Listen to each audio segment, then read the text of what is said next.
I'm Officer Dan Winter with the Hillsboro Police Department. I am Hillsboro's only drone pilot, and I work on a bigger team with Washington County Remote Operated Vehicle Team. We fly drones for a variety of reasons, including search and rescue, work with our SWAT team, work with a crash team, and mostly a patrol function out there helping nightly on patrol, trying to find anybody that runs, takes off, anything like that. We approach privacy and safety concerns with great care to adhere to all FAA regulations, as well as the Oregon Revised Statutes limitations on what we can do and where we can fly. We get consent when needed. We operate under exigent circumstances when we have to, and we make sure that drone language is in the warrant every time we go out and service a warrant, taking the utmost care to really make sure that we're taking great care to put the safety and security of the citizens foremost in every mission that we do. Drones enhance public safety by providing a crucial resource to make officers safe. We're eyes in the sky over a canine track. We provide crucial details for litigation of crash scenes. We really help the DA's office in providing evidence of crime scenes that otherwise we wouldn't be able to capture,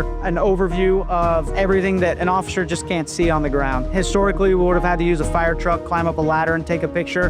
Now we can pop the drone up, get any information we need. We also really help supplementing our TNT, the technical negotiations team, in getting eyes on where an officer doesn't have to put their head and creating a safer situation for everyone involved and getting real-time intelligence out to the entire team. The biggest thing we want to avoid when we get on scene using the drone is the batteries not being charged. Battery maintenance and keeping up on charging is the biggest concern and probably the most difficult part of this assignment. I think the drone is most effective in every case. I think it's a great tool for law enforcement to keep everybody as safe as possible. It minimizes the risk to the citizens as well as the risk to the officers. On the missions, I think we know that we're most successful when we can mitigate any sort of risk, when we can provide the best service, continuous coverage for the canine teams, the SWAT teams, anybody that we're covering and trying to keep safe.